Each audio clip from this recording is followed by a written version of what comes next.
it's a good idea to build a pond on my property. Will it increase the value of the property?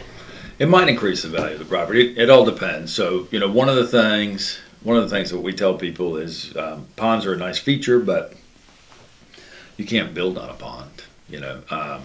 So that land is unbuildable, but a lot of people like them.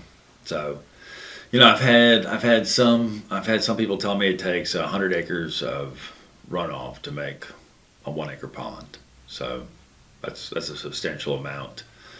The county doesn't like you blocking off blue line perennial streams, so it's not easy to get all the permitting done.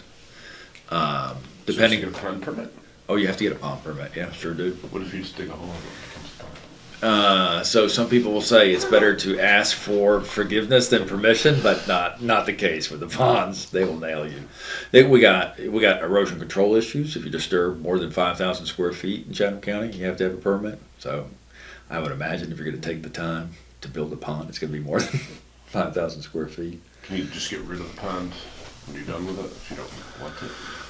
You can, but they come around every 4 years checking stuff out. People walk on your property and figure out what it's worth every 4 years. And they're going to see, oh, we didn't see a pond here before.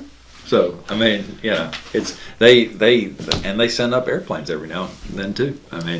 So can you like fill the pond in with dirt when you're done with it? Or Yeah. no? Yeah. Oh, okay. Yeah. All right. Yep. It's not like protected water. No, it can be protected. Yeah, that's the irony. I've done subdivisions before. Man-made pond is a designated wetland. A man-made pond can be a designated wetland, and so if it's a small pond on a residential property, you can most likely tear the dam away and fill it in or whatever. But if you're looking at a subdivision and it's a man-made pond, you probably have to keep it a pond.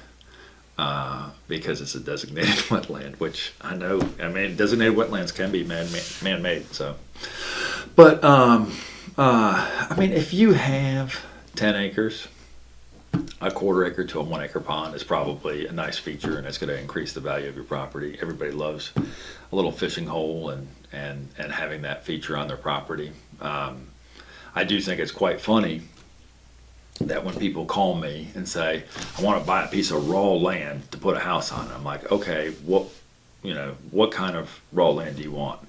I want half wooded, half pasture with a pond in the middle. Okay, well, that probably has a house there too. That's not raw land.